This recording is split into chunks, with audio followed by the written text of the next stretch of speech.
sync. Let's go. Okay. Done. Yalla.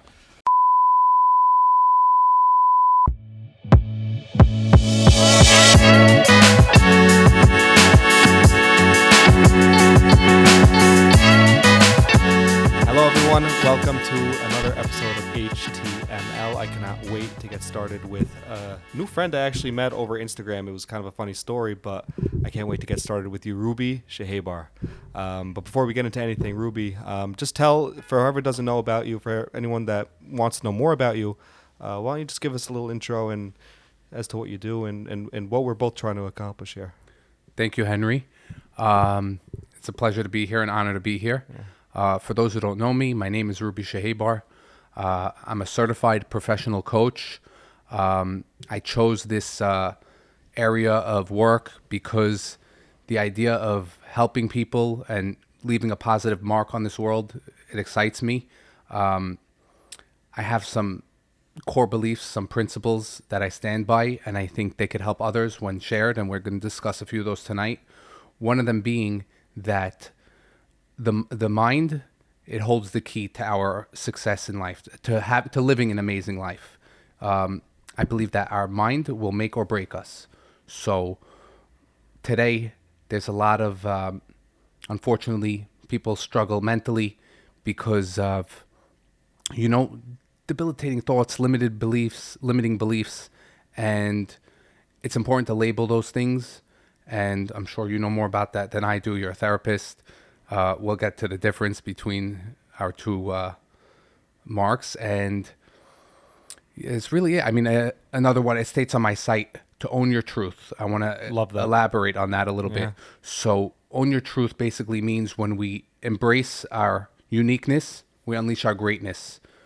We all have one-of-a-kind value, and when we focus on those things, our strengths, focus on bettering your strengths, not trying to fix your weaknesses. Of course, both commendable, but focusing on your strengths and going with your talents, I think you're bound to do something well. Well, you just said it actually, before we get into what I do and a little bit about me, I like what you just said about that. That's the tenet of positive psychology. And for all of you who might not know this, positive psychology has been making strides these days in focusing more on working on your strengths, working on your inherent strengths, right, instead of focusing on weaknesses, because that's actually very true. And what I find is that when people focus too much on their weaknesses, it's good to focus on weaknesses and it's good to work on them and to attempt to make them better. But there's something called analysis paralysis in therapy. It's actually really funny. And it kind of goes, it's ironic, and it actually links back to the backwards law, which is what we were just talking about a little bit earlier. But sometimes focusing too much on the negative could just bring more negative. And that's not always true, and we shouldn't be afraid of negativity. But there are at certain points in time where it's more impactful to focus on the positive than trying to fix the weaknesses. So I'll just give everyone an intro to me. My name's Henry Barnathan. I am a licensed therapist, and I pretty much specialize in anxiety and OCD. I have definitely done a lot of research into anxiety, OCD, and also existential issues and philosophy. And the way me and Ruby met, it was very funny. I saw someone repost a story of yours on Instagram, and I said, this guy is really right up my alley. This guy, the way he writes, the way he talks, the way he thinks. And we ended up having I really think a half-hour conversation. And it was funny because when I called you, you were about to call me. And right, it just felt like, this was meant to be, and let's do it. And here we are, and I'm very excited. So I guess, that's pretty much me and how we met. And so let's get started. Let's talk about just about anything, really. What's the first thing you have on there that people might, benefit from, could learn from on the little paper there? Okay, sure thing. Yeah, why not? We'll go into... So, before we begin, maybe a few disclaimers. Sure. I'd like to mention that I'm strong with my faith, and it is my lens sort of in life. It's how I perceive things. It's my filter. It's really, everything is behind the backdrop of faith and God. So whenever I say the word God, feel free to use whatever context you want, maybe the universe, whatever makes you comfortable. And really, just what we're trying to accomplish here is share what works for us. We're human, we're limited, of course, and I don't want to come off as knowing things for certain, but things that work for me, I'm here, I'm trying to share it. So. Yeah, that's what we're trying to do. And this is what this whole channel is about, is helping other people figure out life. And life is complicated and it can be complex. And like you said earlier, I want to backtrack to that. There's so many mental health issues these days. And as you were talking about that, I was wondering why. And I remember that. I have an idea why. So we'll go into that, and I'll give you something. I remember reading David Lieberman's book, Real Power, and he describes it as basically the more choices we have in life, the more opportunities we have to make bad choices. And the more bad choices we make, the more our self-esteem is lowered, and the more the ego engages. Right. And that's a lot, and we'll unpack that. But I think you know what I'm saying here, and 100%. and because you are a fan of David Lieberman also. But there's so many choices these days. Back then, it was I think there were much simpler times. These days, there's so many temptations. There's so many. It's the access we have. Yes. It's the access Yep. to that information, to the possibilities. The iPhone. Yeah. That's really what I meant. It's the iPhone and social media. You know how much social media has affected people these days? It's I can't even imagine the stat. I mean, you could go on social. Mark Manson talks about this in his book, and I like him too. Yeah, We didn't mention that. Did we say we both we never knew him? spoke about. I know. Wow, He's cool too. That's really. You see again. Little vulgar, but he's cool too. It's good though. I like it. You know what's He's funny? I genuine. recommend his book to some of my clients, and even The orange one? Yep. Let's call it the orange one. Yeah, we'll call it the fine. We'll call it the orange one. But the orange book is, with all the vulgarness, it has such strong messages, and it portrays them in such a fluid type of manner that people could really understand and grasp and get. And what I remember reading something about, he was talking about social media and how, My favorite. It's the one thing I could literally relate to right now. Do you know how to say it? Because I could say it. Go for it. What he said was, we could be living whatever, content, normal lives, but then we're bombarded That's the word. with so much people who make it look like they're living the most perfect life, and we can't help but feel like we're failures. I don't know if that's the word he no, you said, got it. but while our life totally sucks when we're being all this is being put on display for us. It's being fed to us. It's in your face, and it's constant perfection. And this is also a big problem when it comes to women. When it comes to the perfect female picture of what to be. A lot of girls these days are struggling with that, and I also see it with men too. A lot of men are starting to have eating disorders. That used to be very rare back in the day, but what's the link between eating disorders and social media? It's huge, because here's the thing. People, when you're on your phone and you constantly are bombarded with with things that in your mind are perceivably perfect and what you should strive for. That's my aim. I need to be this person. I need to be that person. That person's having fun. This person's better than my life. That person seems to have a better life than me. So what the heck am I doing wrong? That's and automatically the brain does that. Right. And so that's where we kind of get stuck. Instead of recognizing it's not really. It's sad. It's not even like that. That's not even. We shouldn't. It's unrealistic to even aim for a perfect, happy life. I think that's naive. I think it's immature. Because at one point, everyone has to realize that we're not aiming for perfection. We're aiming for meaning. We're aiming for going through life in the most meaningful way possible, with the struggle and with the strife.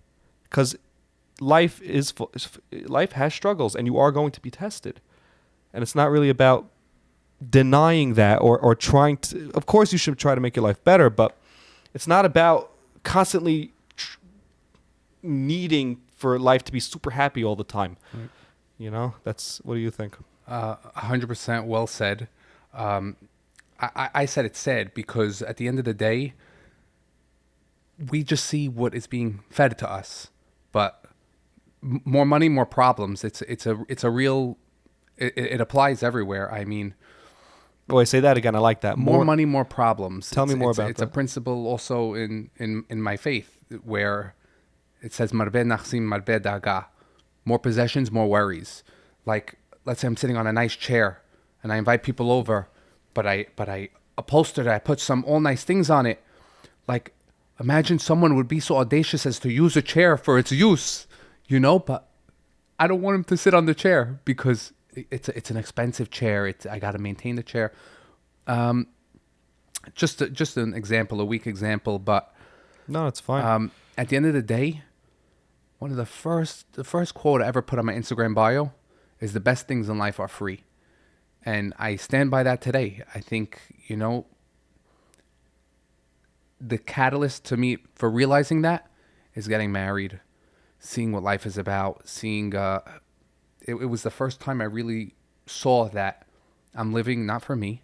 Like anyone who's married would know that you take a bullet and for your children, for your family. And honestly, every day I get up for my kids, try to make them smile when it's all about helping others. I read something the other day. You might have all these possessions, but when do they actually become yours? When do you actualize it? When you can share it. All this wisdom, it's all here. But when do you actualize it? When you Share it. It's almost like currency. I'll Your money has no value until I buy something with it. I love what you're saying, because if anyone out there feels like they're lacking a meaning in their life, if they feel that they're constantly trying to fill sort of an emptiness, I think we've all kind of been there, and we know how that feels. We know when we're not engaging in life in the best of ways, in the most meaningful of ways. And, we're not perfect, and we shouldn't always be meaning crazy. I don't want to say that, because, we should be balanced. But at the same time, people can reach a point where they feel empty. And something that Viktor Frankl said, Viktor Frankl? Yeah, sure. Yeah, I think we spoke about him too. I posted one reel on him. He's great. I'll give an intro to him. Whoever doesn't know Viktor Frankl, he is a Holocaust survivor. I think I spoke about him on my last episode, and May he rest in peace. May he rest in peace. Great, phenomenal, amazing psychiatrist who went through the Holocaust and got out of it, and not only gave his not only gave his perspective on his life in the Holocaust, but his psychological findings on meaning and purpose and how to get through suffering. Like, so if there's anyone that could figure out how to find meaning in life through suffering, it's him. Mm-hmm. He went through that. And what he says, it's so interesting. He says that meaning is to be found when you're not focusing on the self. When you're sharing when you're caring for others, when you're there for others, you know when you're in a meaningful place, when you don't even know, when time and space kind of just leaves, and you're in this moment. And what I really think this is true. In order to get to that place, where you're in the zone, it's when you're not focusing on the self. Once you become self-conscious, once you become thinking about yourself and the ego kicks in, then you can't be in the present anymore. Right. Then you need to be there for others. You need to be there for the world outside. You don't exist in that moment. And that's how you could actually find yourself. It's so interesting. You find yourself when you let go of yourself. That's what I'll say. Right. And he invented this form of therapy, logotherapy, yep, where they took everything from him in the Holocaust in Nazi Germany. But the one thing they couldn't take was his attitude. That was was what logotherapy was. Mm-hmm. And obviously, if the ego's engaged, there's no such thing. Logotherapy cannot exist where the ego's engaged. One more thing came to mind, but it's okay. Give it a minute; it'll come.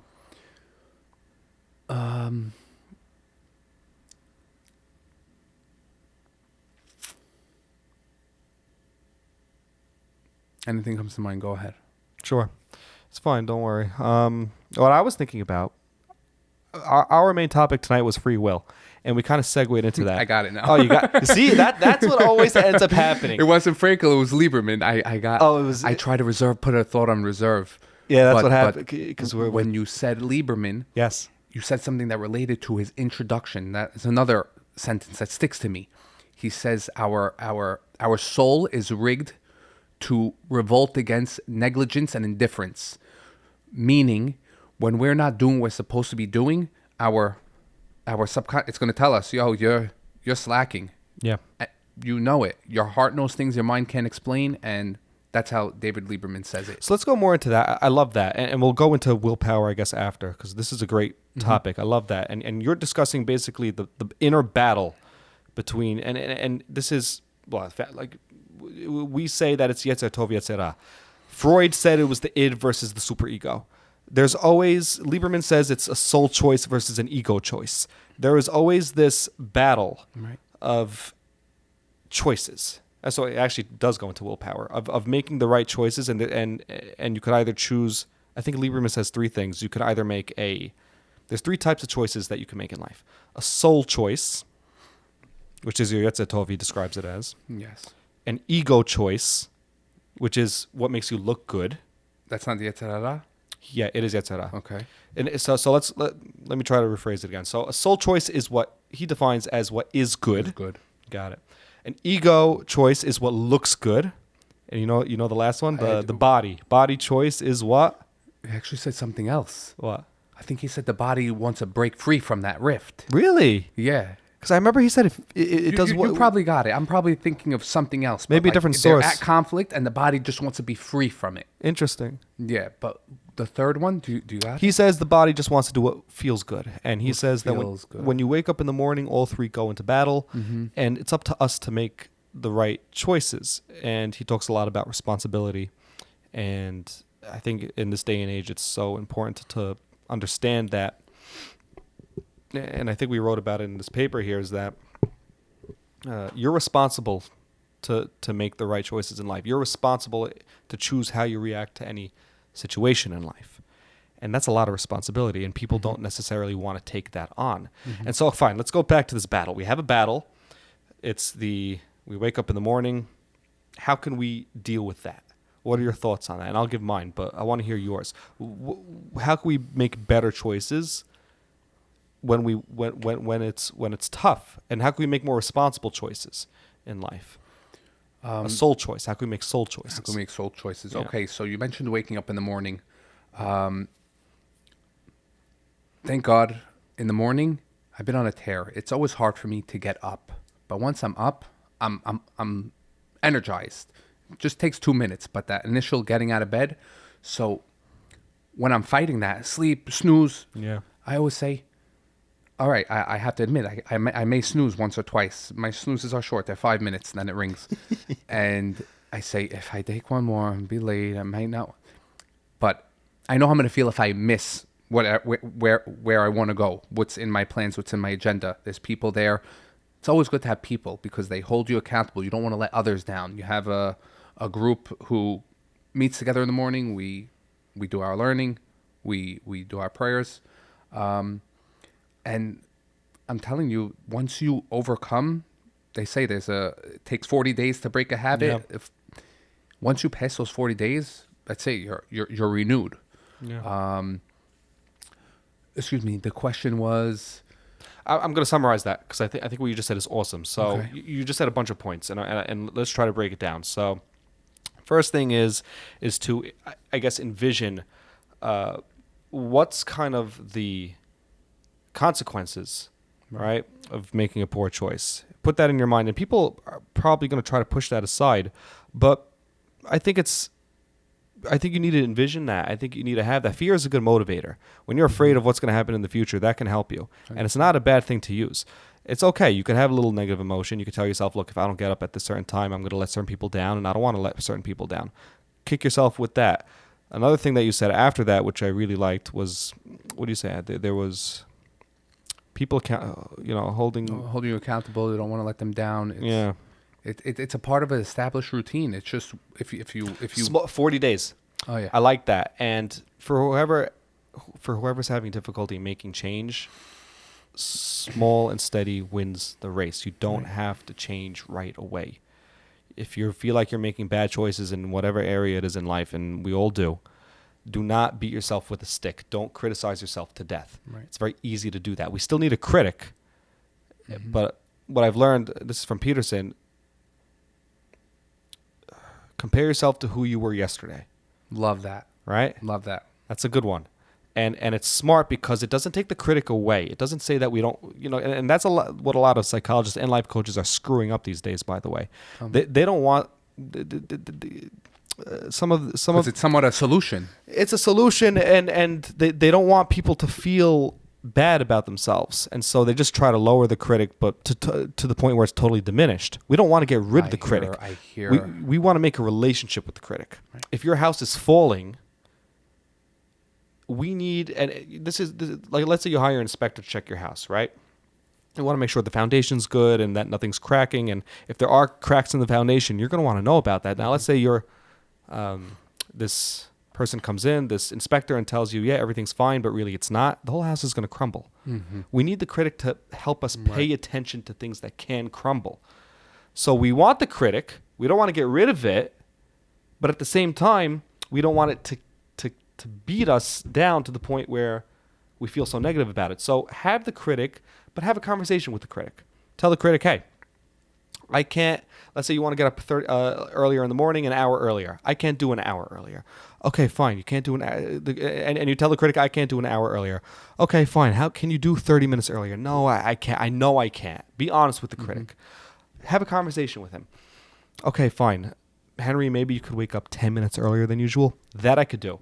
Now you see, that's the critic and you working together to help you flourish. Absolutely. Right? Yeah. So, yeah, I mean, a lot of it boils down to what we mentioned earlier, the two inclinations, the one that's telling you positive things and the one that's telling you the negative things. One is trying to tear you down. One is trying to lift. There's a evil inclination. And there's a good inclination. We're born with a good inclination. Excuse me. Both. Yeah, we're born with both, but there was once a saying. It said there's two wolves inside us all. They portrayed them as wolves, and they're at constant battle. And which one wins? The one that you feed. So the one that you give into more, he's gonna prove superior, and the only way to get the upper hand on that one is to, like we were talking about, do the positive choices. That goes in the column. You got a gold star, and the good wolf gets elevated. So I love that. I love that. Just a thought. Oh yeah, there was another thing you said real quick when we were on David Lieberman. Yeah. Because I like to listen. So when I listen, I lose what I wanted to say. Yeah. We're granted a lot of choices, right? Would you say the phone gives us access to these choices? A lot of the more choices that we have, the more opportunity we have to fall to temptation. Yes, exactly. So what I wanted to say at that time is that the universe, I believe, works systematically, and what is that system? It's our choices. So if we're experiencing a non-ideal reality, we should evaluate our choices, and if things are going well, you could attribute that to the good choices you made. So I think it's really important to label, like recognize the key to life, in my opinion, is a heightened awareness. Knowing yourself. What made me do this? What were my intentions here? It's like a curiosity. Explore your intentions. Yep. I mean, I posted that once on my Instagram account, but I don't think people understood what I meant. It was too, broad. I had to elaborate a little more. But when we explore our intentions, we get self-familiar. We get to know ourselves. And that is true, what I believe is true wisdom, true knowledge. Let's go. I love that. And I want to talk more about knowing yourself. I like that topic. How do we know ourselves? And a question that we have to ask constantly is, why are we doing certain things? Why are we making certain choices compared to other choices? Mm-hmm. And I think a lot of that boils down to the unconscious, where sometimes we don't know what motivates us, and we need to know why. And people don't want to do this kind of work because it's hard. It's not so easy to figure out why you act or why you engage in certain behaviors in life. I once posted something, again, my first post on my Instagram account, again, by the way, whoever doesn't know, I run an Instagram account. It's called Gems by Ruby.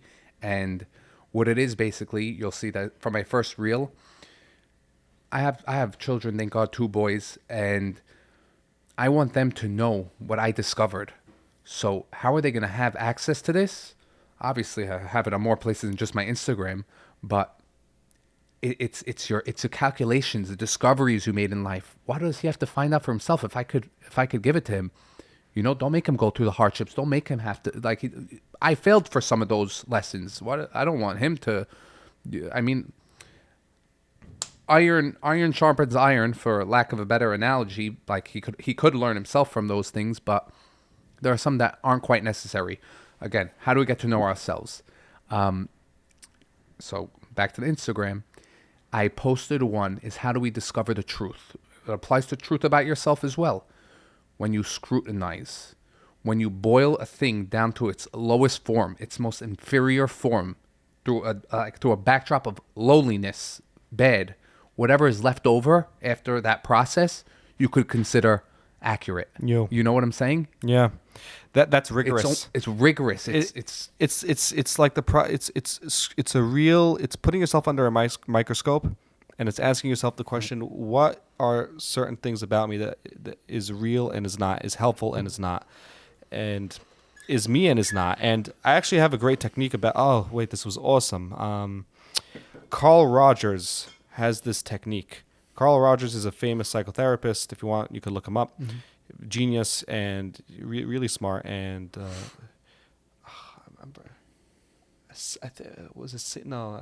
me see the note over here. Mm-hmm. You wrote his name? I didn't see that name. I wrote it, and it's a really good one. Carl Rogers has this technique called subception.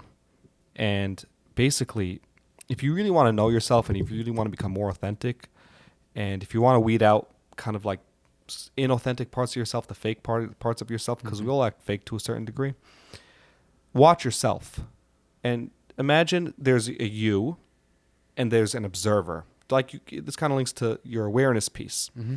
And it's a really cool type of experiment. As you watch yourself for a week, and imagine that you don't really know who you are and what you're saying isn't true or isn't you. Not isn't true, isn't you. Mm-hmm. As you watch yourself, you're going to start to notice, and it's more of a bodily experience. You have to feel it. Whenever we do something that's not really totally congruent, true, real, we feel it bodily. You know what I'm talking about? You feel it. Discomfort, unease. You feel an unease. You feel it in your stomach. You know that there's something off. And that's when we tell lies. That's when we tell untruths. That's when we act out untruths. And that's when we're inauthentic and we feel it bodily. It's there. So this is a really cool exercise. You can do this, and I've done it once, and you'd be surprised at how much what you're saying and doing isn't really you. You'd be very surprised. And you think it's you, but not until you really do this honest experiment, the scrutinizing that we're talking about. It's just, if people want to find that, why would people want to do that? That's my real question. Right. It might reveal things that aren't so... Yeah. Why would people want to scrutinize themselves, analyze themselves, understand themselves? At the end of the day, they should want to, because at the end of the day, when you do it to yourself, it's private. You're not even being vulnerable. You're just... you're being self-vulnerable, but you're not putting yourself on display. You're not exposing yourself. You're not naked. You're naked just to yourself. You've seen yourself naked. I love that. And you know what? Anything wrong with it. People are afraid of that because they're afraid to see themselves. That's like Adam, by the way. When Adam hid, I hear that too. Yeah. When Adam hid in the Garden of Eden, why did he hide? He was hiding also from himself. He wasn't just hiding from God. He was hiding from the fact that there's something about him that he didn't like, and this is where the ego engaged. Right. We'll talk about a side point here. For the ego engages when we make poor decisions. It compensates. It wants to make us feel better. So the ego does whatever it can to make us feel better, and that's what was happening with Adam. He was in the garden. He made a mistake, and he knew it. He couldn't look at himself. He hid, and he couldn't. And a lot of people can't look at themselves in the mirror alone, just like you said. But I like what you're saying here, because you're saying that you can look at yourself. You can see the mistakes in you. You can be okay with the fact that you're fallible. You have faults. We're human beings, and we're not perfect, 100%. And we're full of messes, and that's okay. Look at yourself in the damn mirror anyway, because you need to. because you need if you don't, then you're not paying attention, then you're in the fog. And you can't take any action. You can't you can take action, but it won't be congruent. It'll be wrong action. It won't be solving the problem. It won't be true. And you won't be able to solve problems because you can't even see the problem. Right. You can't even see it because you're blind. Why are you blind? Because you're hiding from yourself. Right. Yeah. Very, very important to look into the mirror and to have the courage to look into the mirror and to see yourself for who you are, faults and strengths, because you have the strengths too. Don't take away the strengths. They're important. But have the guts to look at your faults. And once you look at them, then you could do something about it, which is awesome. Absolutely. That's why I always tell people when they come into psychotherapy, and I'm sure you see this with your clients too. When people come into psychotherapy, I really look at them and I genuinely I look at them with like not awe but just pride. I look at them with amazement. I look at them with like, wow, I can't believe like you put yourself in a situation, and the first session is always the hardest. Right. When people come in, it's the hardest, but they're able to get through it once they realize that they're doing something amazing here. Mm-hmm. They're taking an honest look at themselves. They're because what does the action say? They don't have to say it.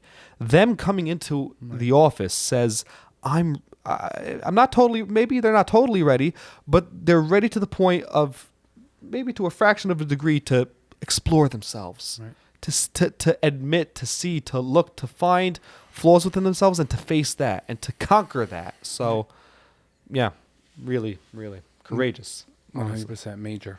Yeah. Well said. So let's go to another topic, yeah? Yeah. There was one thing, but I lose it. I lose it because I'm listening to you. It's good conversations, but it's deep. That's why it's hard to keep track. No, so like what you said, in session, yeah. As a life coach, one of the core ethics is to completely detach from the client. It has to be a non-judgmental. I can't feel emotionally connected to the client, or else my that could be the next topic we go to. We're biased. We can't think or speak or converse in an objective way, in a truthful way. Everything will just be, it'll be essentially bribed. It won't be completely authentic. So that's why that's a core rule. So I said, I guess, could we try to talk about the minds? Because that's essentially us. That's the key. That's on my bio. Sure. I believe that the mind will make or break you. I really do. The choices reside in the mind. I believe this is where we are. The soul lives in the eye, and it's all connected. It's all up here. The eyes, you have your inputs, what you hear, what you see, what you smell, and it all gets registered. And how we translate it, it occurs in the mind. I'm not saying it so properly, but no, let's go more into it. But you can go. I believe that the mind is a powerful force, and it can be our greatest ally. It could be our best friend, but it takes little effort to crush us as well. If we're not strong, mentally strong, to label that Yetzer Hara we spoke about, that evil inclination trying to bring us down, because there's a few things I read about the evil inclination, and I'll say them real quick. It can be compared to a fly. Why? It persists, but it's weak. You can beat it. You just have to flick it away. Have the presence of mind to label it. When you label it, consider the label you pushed it away. You labeled it, and okay, you won this battle. But it's a war. It's a lifelong war. Second one is when you're experiencing a situation where there are multiple choices to make. Yeah. And the first one, nice, good, makes sense, good enough. Why not? But then you overthink, and you think options 2, 3, 4. The first choice was the good guy who wants the best for you. But choices 2, 3, 4, most of the time, you could consider that the one who's getting you to try to get to you in action. Don't perform. Don't act. Be stagnant. keep contemplating, because when you're contemplating, you're not in action mode. Yeah. And lastly, the dangers, if we do let him take residence in our mind and we're not strong enough to label him, he takes that little pinhole. But once you, like, a third one, fine, I got the story. Picture a reluctant seller, someone who doesn't want to sell his house. House is you. I'm skipping to the house is you. Doesn't want to sell his house. This guy's bugging him. No, please, I love your house. It's the best. Give me something. No, I'm not selling. I love my house. This is my life. All right, please, just give me a place to hang my hat. You okay? He got you to say yes. Now he's in the door. Now he's in the door. Now every day he's coming to hang his hat. And eventually he comes, takes an extra step. All right, take the house. And then he's got you. And you're in despair, you're in depression, you're in this. It's a vicious cycle. So, And it all started from this little pinhole. Yeah. That's why the awareness is I like what you're vital. saying, because it's not. I think when people try to battle the Yetzer Hara or to battle negative choices, it never works. I don't think it works when they just say, like, when they beat themselves up and say, it's hard for me to make better choices in life and I keep making these bad choices, right? But it doesn't have to be, because maybe it could just start from awareness. And awareness is totally different. It has nothing to do with beating yourself up at all. It's kind of like just taking a mindful stance and saying, what here is something that, what am I allowing in and out of my life? What am I bringing in? What am I opening my door to?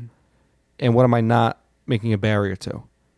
And just, you don't even have to do it. You don't have to beat yourself up. You don't have to, get angry at yourself for making bad choices. You don't have to get angry at yourself for, because I think whenever you get angry at yourself for an emotion, it never works.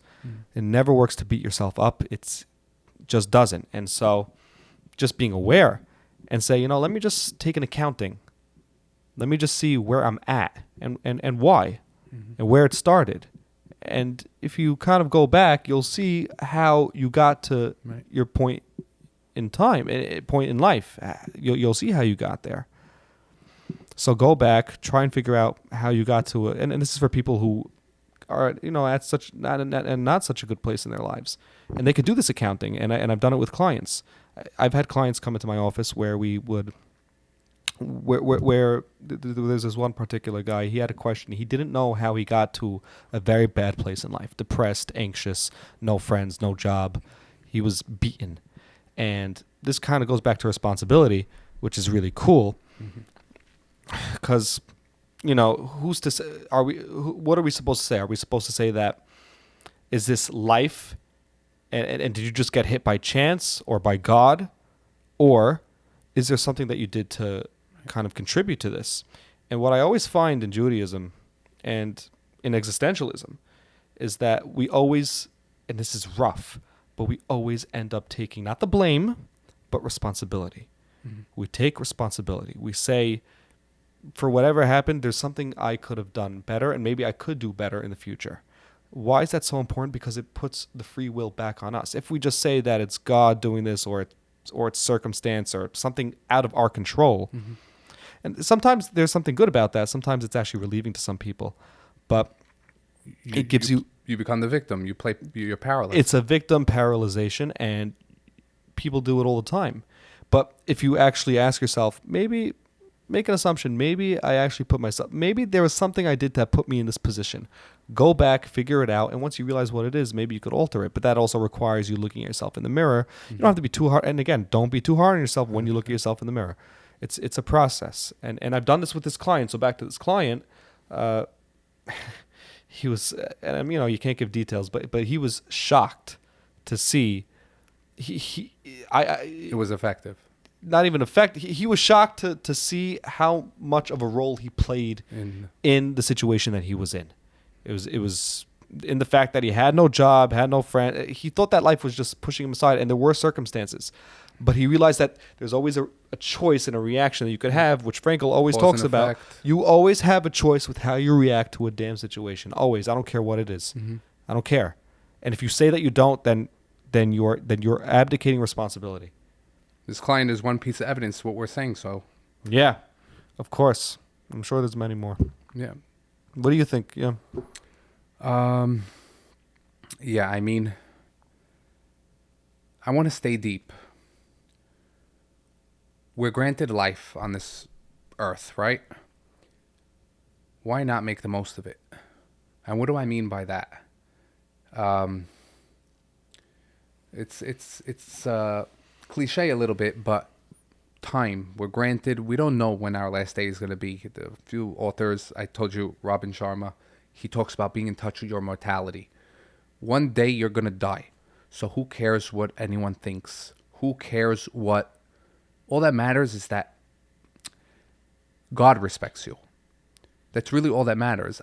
It's better to be considered a fool my entire life than to be wicked in God's eyes. Again, this is my principles. This is what I believe. So I think you posted that once. I liked it. yeah, it's like it should be your guiding force. Someone told me recently, fear only Hashem, fear only God. And you know how strong that made me feel? Now everything I do, I'm less hesitant. I'm just, all right, let's go. Take action. I'm not a perfectionist anymore. I mean, I do try very hard. I like I have a I have a high standard. I want my things it's my brand. I'm trying to again, and integrity. I want it to be high quality, but when you fear only God, you become empowered, and all these things, being vulnerable, they feel insignificant. Okay, big deal. God wants me to feel vulnerable. He wants me to improve. He wants me to grow. And yeah, just really, when you realize that, I didn't ask for this life, but I was given it. It's a gift. Every day is a gift. And just some key things, everyone's got their, I don't want to go through mine, but I got my principles that I stand by. And when you know what you value and you know what your principles are, it helps you combat what you're going through. It empowers you. It takes you out of the nonsense in a way. Yeah. Because that's the main word that I was thinking about when you were speaking the whole time. Sheker and values. Yeah. To me, it's when you get your values right, and when you finally know what life's about, and how this is very in line with logotherapy.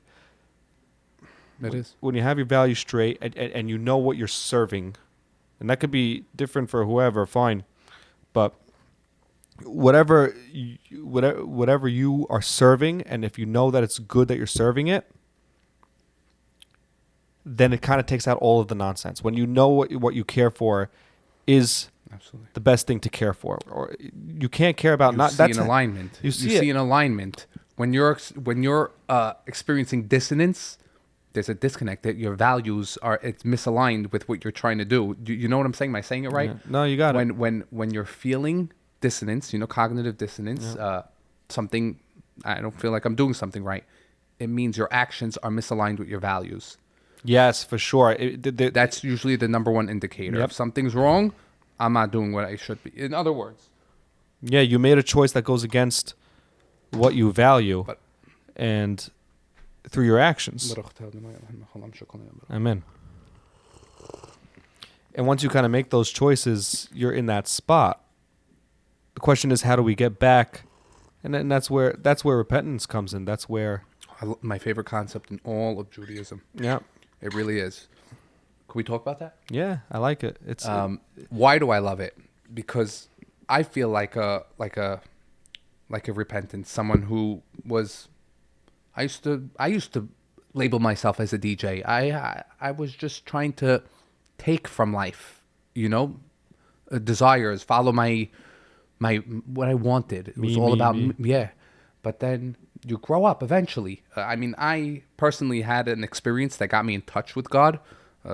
Near death car accident. Wow. Unbelievable. And big events prompt you to ask big questions. So usually those are catalysts for growth. Big events, I was spared. Thank you, God. It's true what you're saying. Everything has a meaning in life. Yep. Every single thing. And also, not only that, every single thing can be looked at in two ways.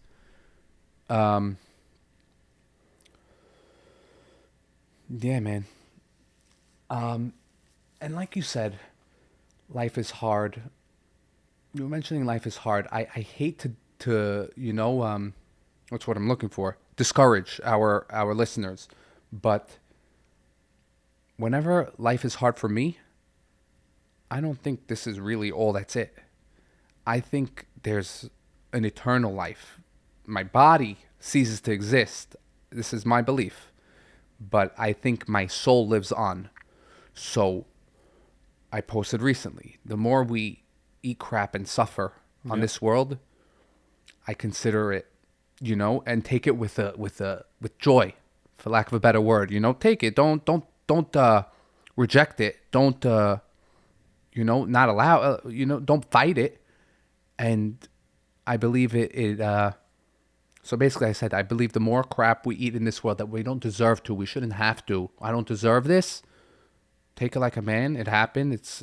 Take positive action. Try to get out of it. But okay, I'll do. I'll be rewarded. I think I'll be amply rewarded. And also for whoever's suffering and feels like they're really having hard times in life, and I get it. Sometimes it could be justified, but it's like it doesn't help. It doesn't help to say, why me? Why am I going through this? And to kind of put yourself in that victim mode, to not be responsible. What does response mean? Response means respond. How do you respond? With call to actions, and a call to action is through choice.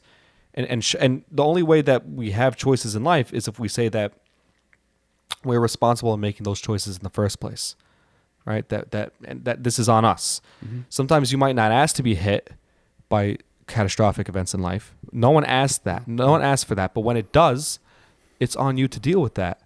It's Manson gives this example. Like, let's say a baby shows up at your front door. I love this example. It makes a lot of sense for people. Responsibility doesn't mean blaming yourself. And people think that, I'll take on responsibility, meaning I'm to blame for certain situations in life. It doesn't mean that at all. Let's say a baby shows up at your front door on the steps. You have no idea who this baby is. Someone rings the doorbell, some mother or whatever, and she runs away. Fine. That's not your fault. You didn't really do anything to make that happen. Yet, it's your responsibility now to deal with that situation.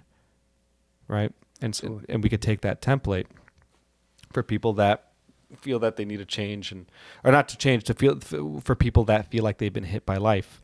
Mm-hmm. And no, you didn't ask for that baby to end up on your doorstep. But what we just said applies exactly to the people that feel like they've been hit by life. The thing that'll help you is what I just mentioned. Don't think this is just it. Think that it works everywhere. Charity, tithing, is that how it's pronounced? Tithing or tithing? I don't know. It's maaser. Yeah. But charity, why do we give charity? I like to think of it as it's an expression of our faith. It's an expression of someone's running the show. So if you ever gave charity in your life, you may subconsciously believe that, even if you don't even know it yet, that life goes on after this. That you might believe in heaven. Why'd I get there? What were we just saying? We're talking about just how you... Right. If life threw you a curveball and you didn't ask for it. Right. I just wanted to remind the listeners that I don't believe it ends here. So, and that'll help you cope, for lack of a better word. It'll help you move forward and not be... Because some things that happen to us could be debilitating, where we're just paralyzed, literally. Yeah. Just like with the car accident, and you could have responded like that. Who knows? But I like the car accident. Maybe we could talk. Could we talk a little bit about that? No problem. Like, that really rung true for me and a lot for me, because what you said was sometimes we need those situations. Sometimes getting hit actually makes us stronger. Right. And for you, and what I see with a lot of people in life, is that they learn so much because it shatters what they know. It shatters what they know, what they believe. And I think it shattered a lot of your perceptions about life. Nice assessment. And you're a good therapist. I'm analyzing Ruby right now. But I think that's exactly what it's true, because here's what happens. There's order and chaos. And you were in a certain order, but sometimes in life we just get thrown into chaos. Chaos is the unknown, but chaos is also the birthplace of new things, of things that we can know, Nice. of things that we could learn. And for you, that kind of gave you an opportunity. Yeah, I know it was definitely hard, but you learned so much from that. You grew so much from that, and I think you became more grateful And then of got life. fast. And then got fast. Like, it didn't take me time. Oh, that's also something. It was immediate. You It was took- literally immediate. Like, the second I got home after my car was towed, Yeah. I was like, wow, I'm a new person. Like, Tell me more about that. What do you mean? Like, I just said I'm a new person. That's it. I am getting my act together. I don't want to be goofing. Listen, I ain't perfect. I have my vices. But in terms of, first of all, I wasn't married at the time. I said, okay, I want to get married now. Enough fooling around. Enough, because I was seeking. I was chasing the wrong things, going out, and for what? Meaningless pleasure. hookups. Yeah. Nonsense. Just it gave me perspective. That's It gave me really perspective. But that's really amazing. And if I tell you what happened, Yeah. I didn't. It was apparent to me that it was a high caliber open miracle. What do I mean? I don't drive slow late at night with the roads open, especially that kid. What I do? I fell asleep behind the wheel. Wow. Yeah, 3 a.m. in the morning. It was 4th of July weekend. I went to a party in the Hamptons. Me and my friend. He was driving first, so I was getting drowsy while he was driving, I guess. And then he said, I'm falling asleep, you gotta drive. So that's what I did. I drove for an hour, maybe an hour and change. And then next thing I knew, airbags are off. Airbags are off. I wake up instantly startled, didn't feel a thing. Airbags off. I slammed the brakes. What'd that do? Little did I know, I hit something so bad that it came off. My front driver's wheel came off, and it caused the car to spin not once, 4 times. And How fast were you going? at again? least 70 vertically. Cars go, Ruby, you're lucky to be alive. I'm telling you, horizontally. I was going 70 like this. I was just waiting. Time moves so slow, obviously, in these situations. So with each spin, I'm like, okay, it's happening now. And then it never happened. I just thank God. Oh, not What to never mention. happened? Just like not to done? mention. I forgot. Yeah. The real reason, I don't want to say it on film, but was with my encounter with the police officer. That, more than the accident, was the cherry on top that God played a role here. Can't say what happened. I can't say what happened on camera. You don't have to. But that validated everything I thought of. Wow. I'll tell you after the show. That's okay. I definitely Epic. want to know. You want your jaw will drop. I'm sure. But what I'm Because, you need sometimes that second indicator. You need sometimes to verify information. I got my verification. I think it just comes down to when you really Take my word for it on the first proof. No, I the got car spinning. yeah, for sure. But what I'm really taking from this is that when you have those times where you recognize how life could just be taken away from you and how easy it is to be taken away from you, that's when people become grateful. Mm-hmm. That's when people wake up and they say, these rights that I have, like people think that they have a right to live and rights to like they're owed it. Like, you're entitled to your eyes and to your nose and ears and we're not entitled to these They're all things. gifts. These things could be taken away from us.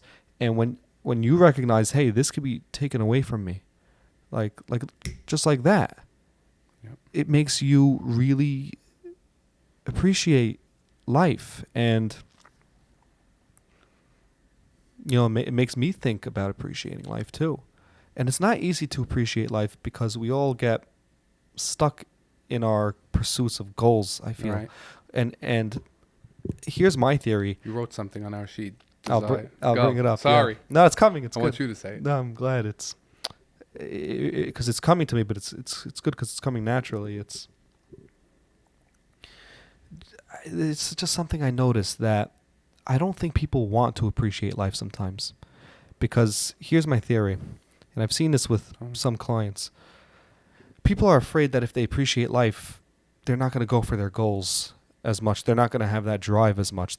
Sometimes people like to feel negative, to push themselves. Like, I don't want to be happy yet. Why would I be happy? I need to go after. Right. I want to make $1 million. I want to make. I need to make that, and I'm not going to feel good until I get that. Right.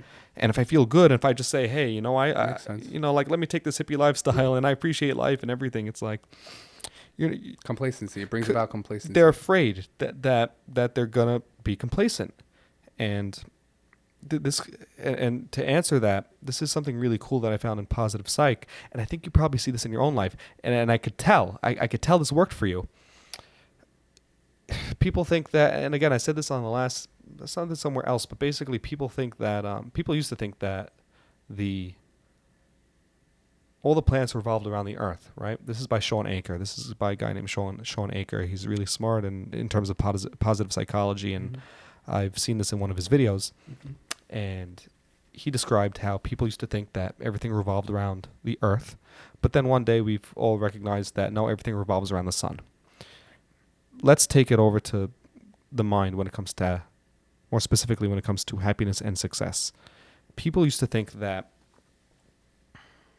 and people still today think that happiness revolves around success, that in order to be happy, we need to be successful, and we shouldn't be happy until we achieve success. So much research states that no, we've got it backwards. It's when we can go into the backwards law if you want to after this, but it's not like that. It's actually success revolves around happiness. The more happy you are, the more positive you are, the more your emotions are intact, the more you feel grateful for life, the more appreciative you are, the more likely you're actually going to reach your goals. Right. And people don't believe that. That's a fact, by the way. That if we were to look at the statistic, I remember seeing something about it. Yeah. It was something crazy, at least 80%. For If you're sure. happy, you're successful. Of course. And I think that answers the question of that I brought up earlier, which is like, hey, should I be appreciative? Like, if I might be complacent. It's like, no, you won't. If you're happy, you'll even be 10 times more hardworking. You'll be more enthusiastic. You'll wake up earlier. And the question is, how do you become happier? Find the thing. Happiness is found in the pursuit of the goal, not in achievement of the goal. The journey. The journey. Focus on your journey. Aim up. Look at what you find valuable. Find something that's also valuable. Now we're putting it all together. Find something that's valuable. That'll sustain you. Have an aim, and when you have a proper aim and a proper goal that you specifically have to find for your own life, what will fulfill you in life? What are you here on this damn planet to do? Because you're here to do something. What's your use? Absolutely. And if once you figure that out, go on your journey. You're gonna mess up. You're going to mess up 1,000 times. I guarantee it. You're going to fail, and the question is, how do you respond to when you fail? Learn from it. Be humble. Expect the failure. Expect that your plan isn't going to go right, and expect that even maybe your values are off and maybe your goals are even off, and you'll change it along the way, but start the journey, because that's where positive emotion comes from. We feel good on the journey. When you commence, when you're there, when you're going for your goals, when you have something to strive for. Yes. Seeing positive progress. It's funny because once people get the goal, they're not happy anymore. We're meant to Manson definitely said that. Yeah, Manson and Peterson, it's a combo. We are meant to strive after something. Right. We are meant to pick up a rock and carry it somewhere. Yeah. To pick up a load. What's going to be your load? What is going to be something that you want to carry in life? Find that. Find something that's worthy of life instead of filling it with nonsense. Right, absolutely. And to add to that, when you don't have that, that leaves room for that brings about idle territory. And what happens there? All those other things we mentioned, the negative thought processes, the evil inclination. You're susceptible. You're vulnerable. You're in a position to get blitzed. You're not solid. You need solid. Meaning to be solid when the bad times hit. Because when the bad times do hit, when the rainy day comes. If you're not solid, if you don't have your meaning straight, if you don't know what you're aiming for, and if you don't know what you're going after and why you're here, because he who has a why can bear any how. You know that quote. Famous quote. You need to know your why, and because you could bear any how. You could bear any storm, but the storms are going to come, and once the storm hits, and if you don't have your why, if you don't have your reason for going after whatever it is in life, you're going to be lost. And not just lost, you will drown. You will drown in that storm, and what will take you down?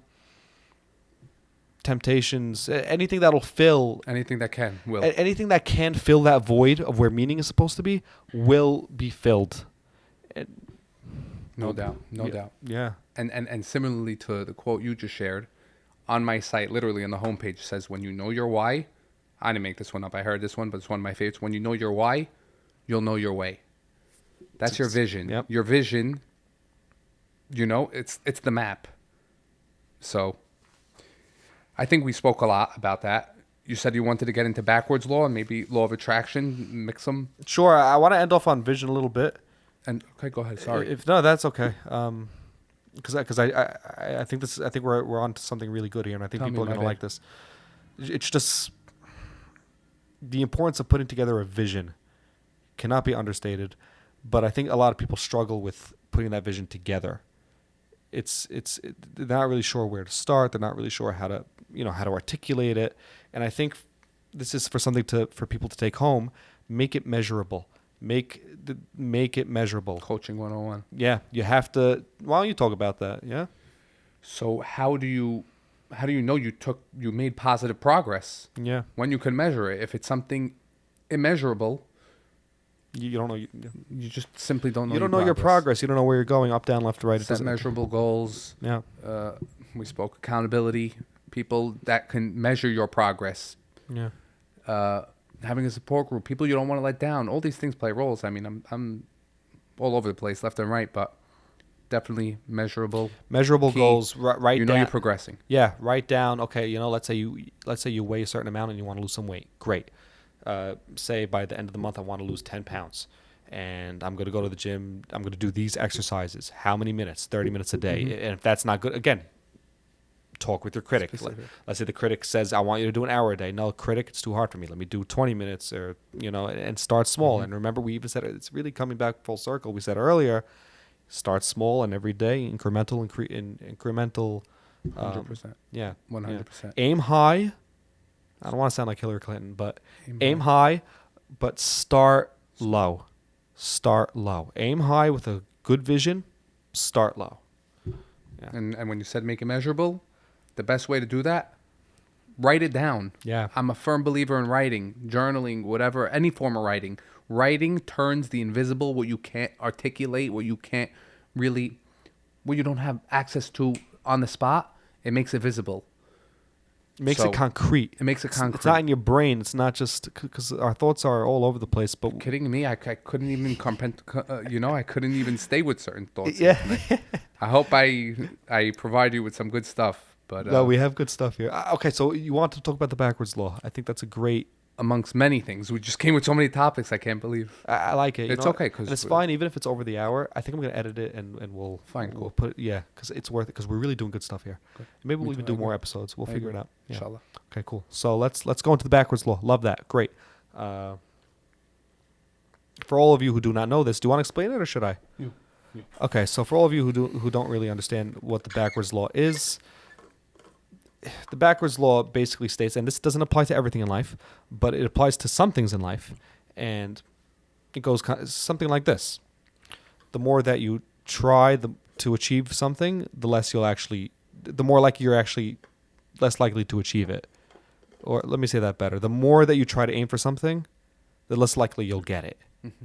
And if it's in that pursuit of it, that's actually making you get it less, right? And well, I guess we could talk about. I think we said something before the podcast, like honor. That's a great example. The more that you chase, Torah's example. Yeah, the more that you chase honor, the less likely you're going to get it. Absolutely. Yeah. I even question myself, like, because I have an Instagram and I put myself out there all that much. Yeah. Two things. First, I'm going to cite why it gets to me, because am I trying to seek validation from others? Am I trying to, get some sort of, what is that, fulfillment from others' validation of me? You're asking the why. I love that. Why am I? So that's part one. Yeah. But where does the comforter come in? Where was I saying? The comforter comes in from just basically the previous principles I mentioned. I know what I'm about. Honestly speaking, I don't want to sound arrogant, but I think I know what I'm about and where my true values are. And while it could be, it could look like I'm doing things that way, because you're not supposed to shove things on people. At the end of the day, it's Instagram. People could always unfollow, but I guess what I'm trying to say is, I as of right now, I trust myself that my intentions are in the right place, and I'm just seeking purpose, personal fulfillment, personal meaning, personal purpose. Not for, of course, I'm helping others, but I love it. I like what I'm doing, so Helping others. that's why I'm not letting it stop me. That uncomfortable feeling I got is, am I doing that? God forbid. But I don't believe I am. Being inauthentic, you're talking about. Right. We spoke about this where I'm breaking it down to its finest points, finding out what is true, what isn't. My intentions. All the bad, like we mentioned, scrutinize yourself, not others. Yourself. Yeah. Yeah. There was a saying once, I like the saying, so just while we're on air, I'll say it. I don't even know if it has to do with this. That's fine. I jumped, man. I'm sorry. It's okay. Some Indian guy, I think, said it. Swami something. I posted on my gems once before. If I love myself, despite my infinite flaws, how can I possibly hate anyone else on the side of a few flaws? Meaning, if someone upsets you, you could harbor hatred. But do I hate myself? No, I stick up for myself. I lie to myself. I minimize things for my self-preservation. Do that for the other. Do that for the other person. I don't know how it relates, but no, it's fine. I love this point. Forget the old point. It's this is something good. that just came to mind. In a way, it's like we live to serve. We're here to serve. It's really, at least you and me specifically, because it's our area. Yeah. And we get fulfillment out of it. I mean, if people tried it, I'm sure they'd get what we're talking about. But to touch other people, it's a nice feeling. It's definitely fulfilling. It's a nice feeling. No, I'll be honest. I can't imagine doing anything else, because there's I always knew there's a reason that we're all living here on this earth, and we need to know what that is. And some people could choose to either take that or could choose to not and to kind of waste that. Mm-hmm. And there's nothing more sad to me I agree. than wasted potential. The worst. That's when I see potential. I felt that way personally. I'll share. Yeah. Further back in my life, but now I found something. I was always a firm believer that I need to do something I love. I was in multiple careers. I worked in real estate. I worked in wholesale, and they were all short-lived. Why? Because I wasn't passionate about it. I'm all in, and if I'm passionate for something, I'll bring it home with me. Of course, not at the expense of my family, but when I'm passionate about something, it doesn't feel like work. That's what I was looking for. And just so all of you guys know, it's good to know that you don't even have to become a therapist or a life coach to receive that fulfillment. Fulfillment can be found anywhere. It could be through work, and you can receive fulfillment through all different 100%. types of jobs. And Get to know yourself. Yeah, get to know yourself. See what interests you. You know what's funny? I also learned throughout the years, and I've done some career counseling for certain people, and what I found is that people don't find jobs, jobs find people. Interests find people. Mm-hmm. You are interested in something, and you might not even know it yet. If you don't have, if you're young and you're searching for what you want out of life and you're not really sure, I think it's really important for you to ask yourself or to know that there's something within you already, and you just need to actualize it. You need to find it. You need something to kind of take that out. That's what counseling has done for me. Mm-hmm. I always know I had these things within me, but it's just I needed a job, a certain area in which to kind of be a corridor to kind of express that through. And so find what you value, find what you enjoy. And this could go back to your personality. So if you're an extrovert, become a social media person. Go into sales. Go into something that brings about that awesome personality. If you're an agreeable type of person, and I'm going to personality psychology a little bit, but if you're an agreeable type of person, work with people. You probably are compassionate. You're probably polite. You could probably work with kids. If you're conscientious, if you're hardworking, find a managerial position. And I do highly recommend if you're taking this personality quiz. It's actually You're going to say that. It's There's assessments, so you could find out what you're all about. Yeah. And it's go to understandmyself.com, and it's a $10 quiz, and people, so a lot of people laugh at me at that. $10 for your life. It's worth it, because you know why? This personality quiz is actually if you're missing something and you looking for something, I would take that. It's one of the legit personality quizzes. It takes about 15 minutes, and this quiz actually helped one of my clients really figure out not only his career, but he graduated therapy within 6 months. That was one of the quickest solutions. The quickest turnarounds, I'll say. Better word. Yeah. Quickest turnaround clients I've ever had was after we took this. He came.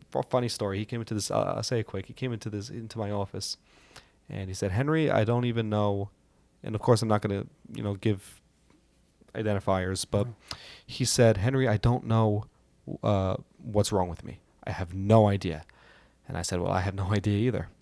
And it's like, "Isn't that your job?" I said, "It kind of is, but it's kind of both of our jobs." And, we chuckled at that. And I said, "I want you to take this personality test and come back with the results." Everything clicked for him. This test got him to a T. He knew exactly what was wrong, what was going on with it. He knew it all, and he was able to make great change, and totally different person when he left therapy. Why? Where is this all coming from? How does this test? It's not a magical thing. It's just that it brings more awareness. It shows parts of you, and it shows the parts of who you are and who you could be, and the parts that you should bring out of yourself. So if you don't know yourself that well, it's called understandmyself.com for a reason.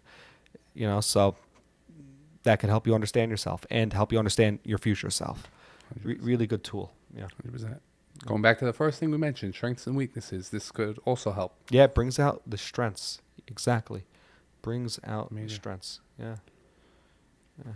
So, law of attraction, we said we were going to put them together. I think we could do the backwards law, but we kind of got lost. No, we were doing backwards. Let's talk more about it. You're more familiar with that than me. I said law of attraction. You put next to it backwards. They're actually very related.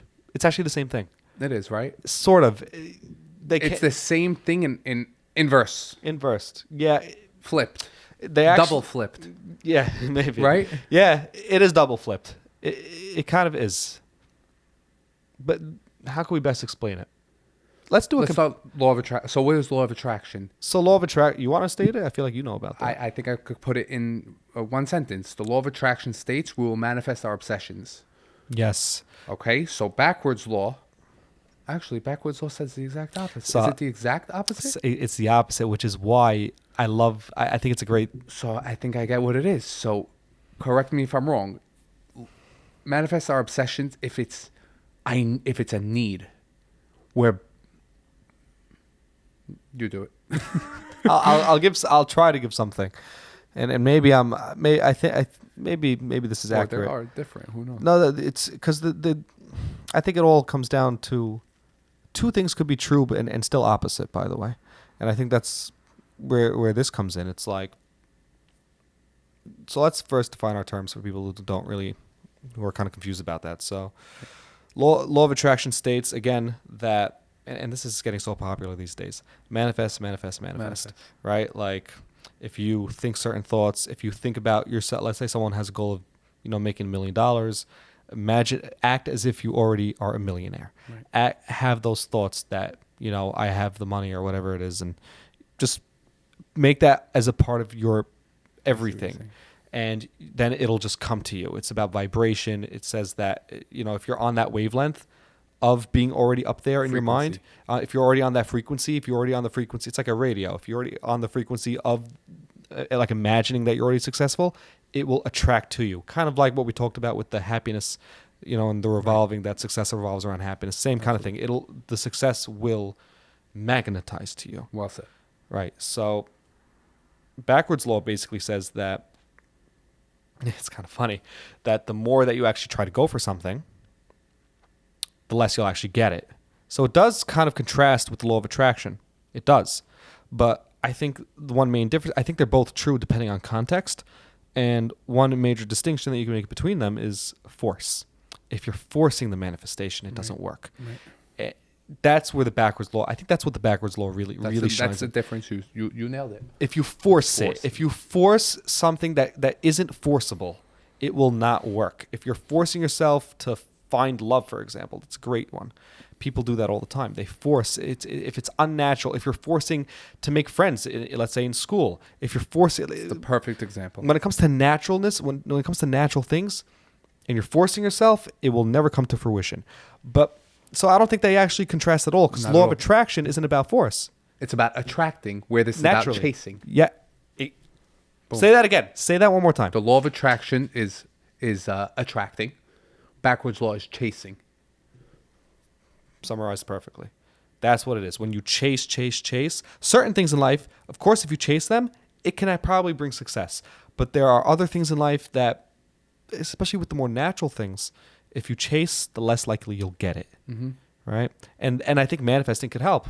You could just not force yourself, but Pray for it. Pray, believe. For it. Take action and pray for it. That also brings a lot of like belief, and I love this because I actually watched a bunch of videos recently on the placebo effect.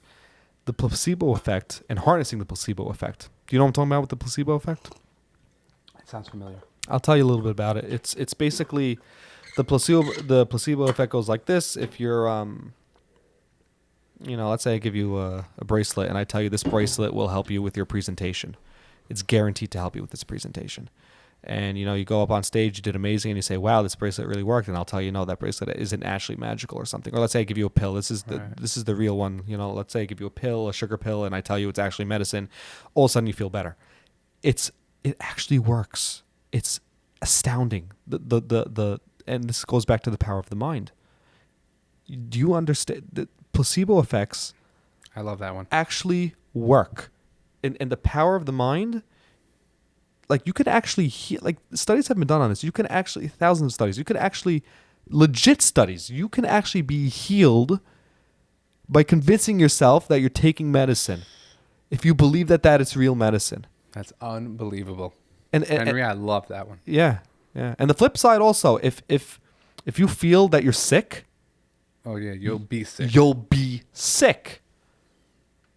So, like you said, it's all in the mind. And they're both a placebo effect. Yeah, they're positive and negative. It yeah, placebo is just like a fake cause. That's I'm probably not saying it right, but whatever. That's what it is. And it's like, okay, how do we harness that?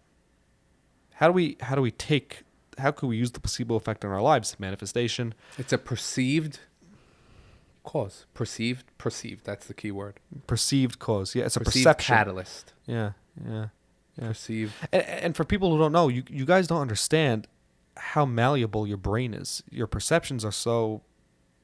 You don't understand how much power you have over your mind. You can literally change your thoughts based on your perception, based on how you see things. Exactly. And I think it's more of a choice. When people say, it's not so easy to change their perception, they had a certain perception their whole lives. Yes, cognitive behavioral therapy could help changing, and of course you should. But I think if they keep saying it's hard to really change their perceptions, are you licensed with the CBT, cognitive behavioral? It's one of my modalities. Yeah, I performed CBT once. Really? Yeah, and I forgot what it entailed, but the doctor that told me, because I never got diagnosed for anything. Except once, they told me that this could really help you. Maybe it's my hyperactivity, my ADD. Yeah. But I was just wondering, maybe CBT is just... I struggle with focus, with impulsive, with, Yeah.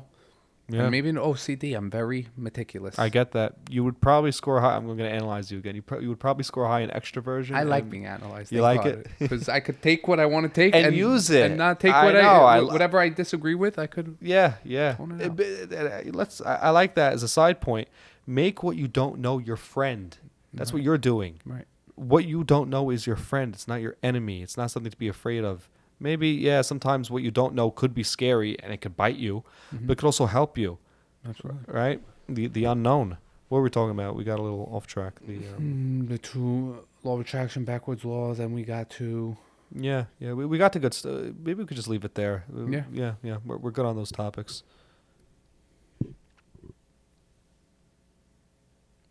I really love this session, Henry. I really did. I think we did great. Yeah, we're doing really good. Like, me personally, we'll just wing it here. Yeah. For my account, we're both avid readers. How do you feel about that feeling when you get something? When you get something, like, wow. Isn't it amazing? It clicks. You know why? That's where meaning comes from. Meaning, Peterson describes it as when you're in the middle of order and chaos. When you're balanced. That's the yin and yang symbol. It's the balance. It's when you have one foot in order and you have one foot in chaos. When you're at the edge. Huh? Managing, it sounds like, when you're managing both, yes. And you know what's funny? In our brain, we literally split. What one part of our brain is actually specialized for order, and another part of our brain is specialized for chaos. It's the known fundamentals of life. And when you're reading something, sounds like offense, defense. Yeah. Correct me if I'm wrong. No, it could be. Yeah. Well, offense, defense. Order, offense, chaos, defense. Where, chaos, we need to manage the situation. What you're actually saying is very good, but it's like one subset. Like what you're talking about is the positive element of order and the negative element of chaos. That we could get even more deeper into it. There's a positive and negative element to order, and there's a positive and negative element to chaos, right? And sometimes chaos. How talk about it after? I could go guessing, but yeah, we're being recorded. Fine, right? Well, maybe, and if any of you guys want to know more about it, you could definitely contact me, and I can give you a breakdown of it because it's good. It's good stuff. But you're right. Let's not go too off. But what were we talking about? We were talking about the meaning. When you're reading in a book and when you finally got something, when you finally everything clicks, that's meaning. Mm-hmm. Meaning is an instinct. It tells you you're in the right place at the right time. You got it. Mm-hmm. It's the same thing when you're playing, like, let's say, a great game, and you're in the zone. You don't even think. It's like, I'm in it. I got it. I'm in the right place. I need to be at the right time. Same thing happens when you listen to music. When you listen to music, you're in the right place at the right time. Something with clicks the right in your track. brain. That's me. Yeah, you're on the right frequency, on the right zone. That's when you're at the border of chaos, but you still have order. You're still kind of controlling yourself, but like you're pushing yourself into chaos a little bit more. Mm-hmm. That's the place we need to be. That's what brings meaning in our lives. What brings meaning in our lives? Pushing ourselves to the point where being safe, from my understanding, is being safe, but testing boundaries, testing limits. That's the human story. That's the hero story. That's in every damn movie you'll ever watch. That's the story. Pushing yourself. When you're working out, why do you push yourself more? Because it's not just to get stronger. Why do you want to get stronger? There's something meaningful about it. There's something very meaningful about pushing yourself.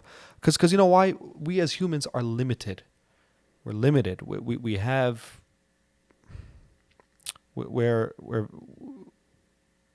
we have limitations, and when we're able to see somebody exceed limitations in competition, in sports, the crowd goes, wow. Why does the crowd go nuts when they're breaking barriers? They're breaking barriers. They're doing it, the impossible. One person. I'm so sorry. No.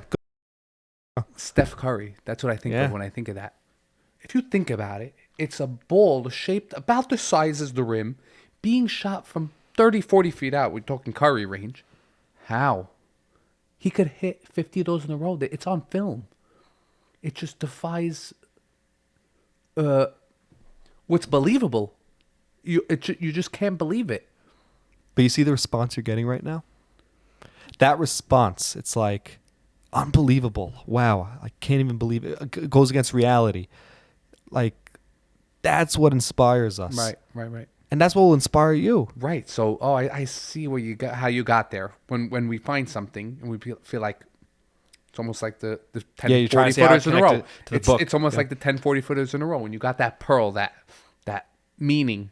Yeah. When you're in the right place at the right time. That's what I was talking about with the book. Like when you finally get when you said you finally get something, that's what I was talking about. It's because you pushed yourself to the damn limit, and somehow it all connects. And you're in that zone. It's powerful. Yeah. And everything is connected. A very broad statement, but everything and everyone in the universe is connected. I truly believe. If you can see it. Right. If you can open your eyes to see it. 100%. If you deny, you'll find every reason to find the opposite. Of course. To reject. It's easy. that idea we just brought up. But if you're aware to it, there's a saying: you take one step towards God, He takes two steps towards you. You understand? If you're open to seeing, that was another thing I wanted to say. Will be proven right. Right,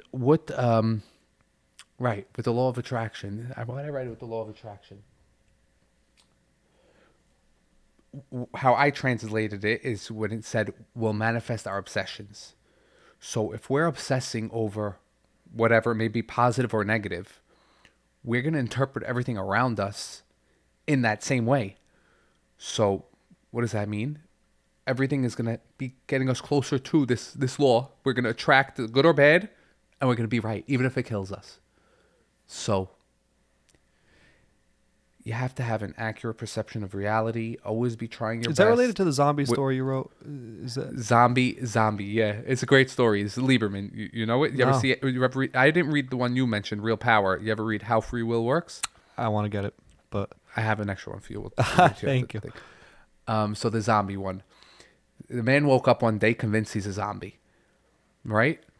His wife is disturbed. What's wrong with you? You're not a zombie. I married a human. Get out of here. Not a zombie. I'm a zombie. I'm telling you. Okay, persisting. He says, okay, let me get his mother. This guy's a lunatic. Mother goes, kidding? You're not a zombie. You woke up feeling this way one day. No, you think I gave birth to a zombie? He goes, no, I became a zombie later on in life. Honey, you're not a zombie. They're getting nowhere with the guy. So they say, okay, we got to get him to a psychiatrist. Psychiatrist goes, hey, so you think you're a zombie? He says, yes, I know I'm a zombie. He's annoyed by the guy's question. He says, so tell me, sir, do zombies bleed? He says, no, zombies don't bleed, like idiot. Zombies are the living dead. So the guy takes a pin and he pricks his finger and he sees blood. He goes, what do you know? I'm not a zombie. Zombies do bleed. So it'll prove us right. If we're thinking it's you will. Is it connected with confirmation bias? Yes, if and for sure confirmation bias. It's confirmation bias. If you are telling yourself a certain story about yourself, and if you're not open to seeing it in a different way, and usually that's due to the ego. The ego wants to be right. Right. And this is you not wanting to be wrong. If you look at yourself in a certain way, change the. Yeah, if you look at yourself, unchangeable. Yeah, I look at myself as this person, and I can't look at myself in any other way. I always like, and people have that. That's a defense mechanism thing. But if I look at myself in this way, and I don't want to look at myself in a negative way, I don't want to put myself down. I could only be this. I can't be this, and so I'm a zombie no matter whatever. We'll change the unchangeable for self-preservation for the ego. You say that again. That needs to repeat. We'll change the unchangeable. We'll alter the unchangeable for self-preservation. Yes. So that's clearer. Sums up that story. We'll preserve because the way that we want to look at ourselves for whatever it might be, positive or negative, it could work either way. We value it more. We sometimes we hold on to these things and we're afraid to let go. Let's talk about sacrifice. I think that's a great segue because I think I think you posted something and where is it? Yeah. Make sure this is good. We're good. Yeah. So we asked a few of our followers for some. Okay, sacrifice. Start with that. Yeah. We got 2 responses. So what's the question? We have some questions. Ruby put on something. So I mentioned to some people we're going to be sitting down, licensed therapist, professional certified coach, and what would you like us to discuss? And one friend asked sacrifice. When I think of sacrifice, first thing that comes to mind is marriage. Really. You sacrifice for your children, you sacrifice for your wife, and okay, let's connect it a step further. Forget that. When we value something, there's a ranking criteria. There's a hierarchy of values. So if we value one thing over another, we have to sacrifice the other for the one thing. And again, if we're aware, this will be seamless. This will be real easy to sacrifice. But if we're not totally in touch with ourselves, we might not even be aware that we'll be engaging in a negative behavior. By negative, I mean we're prioritizing a lesser value over higher value Right. if we lack that awareness. You need to know your values. Once you get need that to be in touch straight, with yourself. then you'll know. Then you'll know what you should and shouldn't sacrifice. And sometimes you might sacrifice that good value for something, whatever, stupid, foolish, whatever it might be, just to fill some void. And again, I'm not judging, but it's very, I don't want to be insensitive to people because it's hard for people. Right. But we'll leave it at that. And well, for me, sacrifice, it's not really a question, but I have some thoughts on sacrifice. And sacrifice also brings meaning. And Definitely. sometimes you need to sacrifice. What does sacrifice really mean? What does sacrifice really means? Sacrifice means looking at yourself in the mirror, kind of like what we said earlier, but not just looking at yourself, deciding to burn off the things that are holding you back. Right. All of us has baggage. We all have baggage. We all have something that is holding us back from getting to that next point. And that requires sacrifice, and sacrifice is painful. It's literally like it's kind of like a part of you has to die. Right. Right? That goes into that story That's Manson. Really? Yeah, he said something. I can't picture it, but I know he said something. I'm along sure those he lines. did, and it's sort of like a death. And if you're going to look for it, viewers, it's probably in the last chapter titled "And Then You Die." yeah, probably. That's what he titles his last chapter, "And Then You Die." Well, it is a death, and it's not dramatic what I'm saying, because sacrifice means that a part of you has to die, a part of you has to burn, let go, die. It has to be, you have to let it go, and also sometimes this is also something very important for people to remember, and then we'll go on to maybe another question. If things aren't going right for you in life, and this relates to value, look at what you're valuing, and maybe you have to sacrifice that value. Find what you're valuing, and maybe you have to sacrifice the value, because here's something really cool, which I want people to understand is, what you aim at is what you see. What you value is what you see. We as human beings only see things that will either help us or get in the way of our aim. If I value one certain value, let's say I have an aim of walking across to the other side of the room. My perception is very narrow. I'm only going to see me, the end of the room over there, A, let's say I'm A, this point is A, that's B, and the way of getting there. And the only things that I will see are things that will help me get there, or things that will get in my way, like a chair. Obstacles, or yeah, exactly. You will either see obstacles or aids, I guess, some things that will help you along the way. And here's the funny thing: what you don't see is everything around you. We don't see none of it. That's all chaos around. We don't see anything else, and so that's why what you value can blind you. Right. All I see is that. That's my value. I can't let go of that. I want to get to that other side of the room. That's my value. I don't want to let go of it. I'm holding on to it. But sometimes, if things aren't going right in life, let's say you're hitting so many chairs and obstacles and whatever, sometimes maybe it's the damn thing that you're not letting go. And once it's so cool, once you sacrifice that value, then I can see the whole room. All many lanes. Yeah, you won't be able to see anything else unless you sacrifice that value. So sometimes if you're blind and if you feel like you're only seeing a certain narrow way of life, sacrifice what you're valuing. And it's funny because those things end up coming back. The thing that you value, once you kind of let it go, it'll probably come back to you. That's what I see. Right, because I was a little bit I was sad to hear what you said, but I know.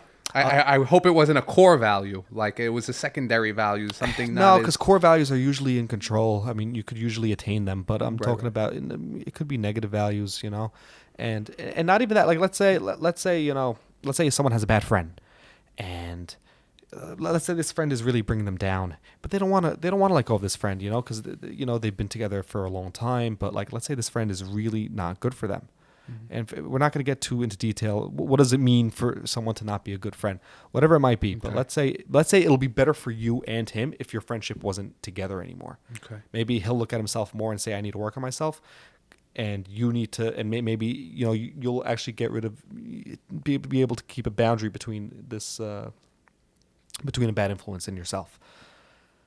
I can't let go of that. I can't let go of that. I value that. I value that. Like what does that mean? Am I being a bad friend? And let's say you really figure out, like, no, I like this value I need to give up. Let go of that, and it'll sort itself out. Usually it sorts itself out, and you come back, and you'll be able to see more. You'll be able to see more because all you see is that value in that friend, and it's just very narrow. I got what you're saying. In that example, maybe there could be something that could only be achieved.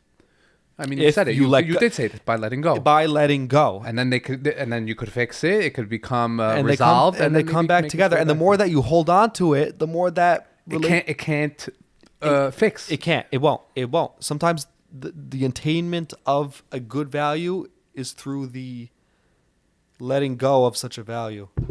That's interesting. Yeah. So any other stuff? Never really thought about it.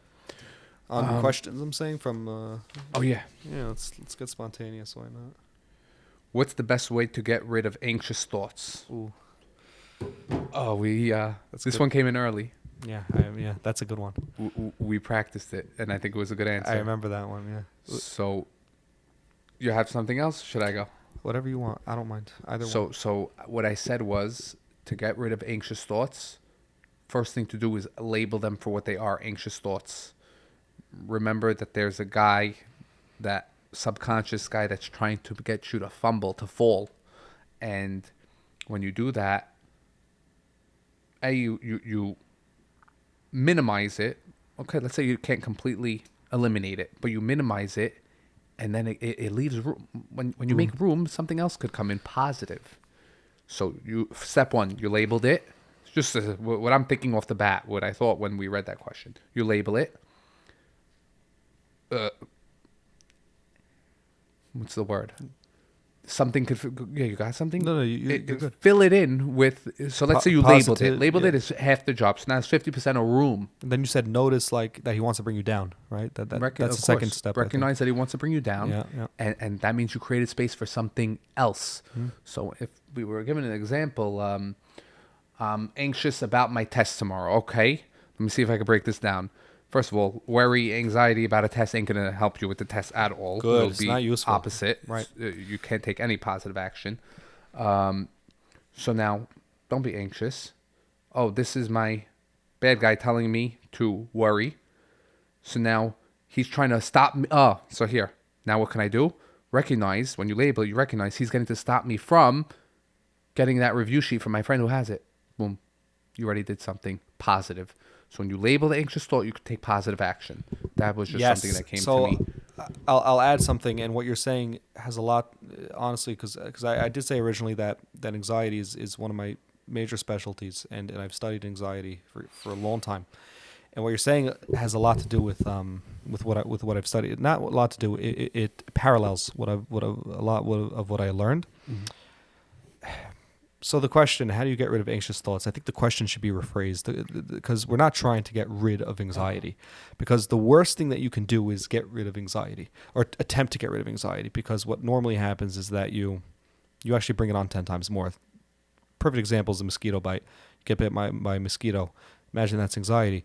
You want to relieve that mosquito bite. What do? You keep itching it and itching and itching it. What happens when you keep itching that damn bite? It's going to get worse. It's going to bleed and it'll never go away. Once you leave it alone, then it can kind of heal. So and I'm not just saying to leave it alone because that's not good enough sometimes, but it's a start. So first, don't ever resist anxiety. Will not work. It'll work against you. Fine. So what do we do when we do have anxious thoughts? Make it your friend. Embrace it. There's a 3-step process which I've talked about. This is by a guy named Reed Wilson, phenomenal author on anxiety. Step back is the first step. Step back and recognize, wait, this is anxiety playing with me. And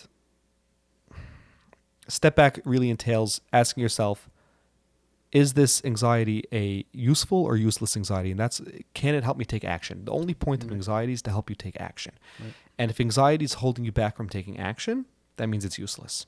I'm going to just summarize it quickly. We could go into it. This could be an hour discussion. But again, step back, number 1. How do you step back? Ask yourself, is this anxiety useful or useless? If it's useful anxiety, great. If it's useful means helps you do an action. If you can't do an action, it's useless. What do you do after that? It's useless. If it's useless, step 2, want it. want the anxiety, embrace it. Tell yourself that I love this anxiety. Not that I love this anxiety, bring it on. Call him Mr. Anxiety. Make it like a Like separate you're name. nothing to me. Yeah. If it's useless, anxiety, you're nothing. To me. You're not helpful. You're not helpful to me. That's a great technique. And that's, bring it on. I don't care. I know you're not helpful. Come, I'm not scared of you. I'm not afraid of being anxious. Because once we say that we want to get rid of anxiety, that means we're afraid of anxiety. Right. We don't want to be afraid of anxiety. We want the anxiety. Come, be in my head. Make me nuts. Say crazy thoughts to my head. Whatever. Just get in my head and get me anxious. Try. Give me your best shot. I'm not afraid of you because you're useless. Step back is the first step. Want it. Second step number 3, step forward. Do the action anyways. While you're anxious, a lot of people don't understand this. When you're anxious, that means you're in good territory. It means it means that you're doing something risky. It means we want to be anxious, because if we're not anxious, that means we're not playing for a risk. We're not playing for stakes. We're in our comfort zone. And what happens in our comfort zone? We end up dying. And if we're not aiming up, we're aiming down. Right. If we're not pushing, we're sleeping. We're going back. If we're not progressing, we're moving backwards. Yeah, better said. So step forward anyway while you're anxious. Let the anxiety be there. I can imagine also, sorry to interrupt you, that everything's magnified. Every action while stepping forward is more potent. It's visible. So it's major growth. And that also comes to make anxiety, like, look at it as adrenaline. Like wow, because it does make everything adrenalized. It's like, this is like yeah, I feel anxious. Okay, like, if anything, it's sometimes it's good to. Sometimes people like to feel anxious, like professionals. I mean, like, sometimes they miss feeling anxious when they first started out in their jobs. I've seen that a lot of professionals in life. They say, "Oh, when I first started, I missed being anxious because it puts them in the game, makes you feel, like less rote. Less rote. A professional, anything. Yeah, and because it's a challenge, and we like love the challenge. Love the challenge. Don't hate it because it's challenging. Love it because it's challenging. You need the damn challenge. That's what 100% pushes you. Yeah. Anything else? In terms of questions, I don't think so. It is okay, Henry. We did awesome. It's 10:15. Yeah. I was gonna say the same thing. Great job. I think this was phenomenal. So let's. I like to do one thing. Burning desires, ending thoughts. You shoot first. I like it. I think this was. In general, this was a great talk to put it all together. If there's one thing that I want people to remember, I guess, from this little discussion, is to not be afraid to look at yourself in the mirror, face your challenges, face whatever it is you're going through. We are all human. We all have things to struggle for. Not everyone is, as you don't have to strive to be perfect and happy and to come off as this amazing person in your life, whatever you're dealing with. It's normal, and grow and love the journey along the way. We're not meant to be perfect. The imperfections make life worth living. Appreciate the imperfections. Appreciate the fact that you have challenges, and grow from them, even if it's challenging. And if it's something is super challenging, take on responsibility. Take it on. Know that you have a choice in how to react to certain situations in life, and stay positive and grow. And yeah, I guess. Well said. And it's connected to mine. You were talking about challenges, right? Yeah. When we're faced with a challenge, recognize the big picture, because a lot of this class is about responding and choices. So when you have the big picture in mind, you act in a prime way to that challenge. When you put it against the big picture, it seems so small that you don't have to do anything rash, anything drastic, anything, So my key is think big picture, have a heightened awareness, work towards cultivating a heightened awareness, and recognize two sides to every coin. Again, this is all in the same bubble. And just, I guess, to cap it all off, we see things as we are, not as they are. So when we recognize that, again, it gets easier when you're more in touch with yourself and you practice these things daily. Again, you said, be better every day. Slowly. be a little better than I was yesterday. Don't compare yourself to others, compare yourself to you. And I think if we live in that fashion, we'll be all right. We'll be great. Yeah. Henry, it's been a pleasure and honor. Thank you for coming out, setting up. Yeah. It's really unreal. This was great, and you're a smart guy. Thank you. You too, Ruby. This was really a deep, mine is meaningful conversation. passion. You know me. I know because We you know. Yeah. I guess you're passionate too, of course. Yeah, I think we both have it. We love it. We want to know. Yeah. And just so you guys know, we actually only thought we only said this is going to be like an hour podcast, but we really it just shows that we. No, but it's okay. No, but I'm saying it's we good. Enjoyed. It shows that we're on the same frequency and didn't bother us. We didn't realize. Yeah. I can't believe 45 minutes over. We went over a lot, and that shows that this was. Come on, it's a beautiful setup. How can we keep it to an hour? Get our money's worth. We'll definitely probably end up doing this in the future again, and thank you for everyone who's watching. One more thing. Yeah. Your podcast, HTML. Excuse me. Yes. For whoever's watching, please go to HTML. It is a new podcast. This is for your people on social media. I'm basically just interviewing, and not even interviewing. I'm just having these talks and these discussions with different types of people about just the depth of life, meaning of life, and different ways of dealing with life. And HTML stands for How to Manage Life, and that's what we're going for. And I guess we'll see where it goes. But thanks for the shout out. Yeah. So I got my Instagram. You can find me on Instagram. The name is gems_by_Ruby. Mm-hmm. You can find me on my website. There's a contact page. Reach out on any platform. And I'd also like to offer, I probably should have mentioned at the beginning of this class, anyone who would like a complimentary 20-minute discovery call, you know where to find me. Yeah, and you could look me up too if you're looking for any form of counseling. I'm online as well. Look up henrybarnathancounseling.com. And we're going to do great things. Yeah. God willing. Okay. Thank you, everyone.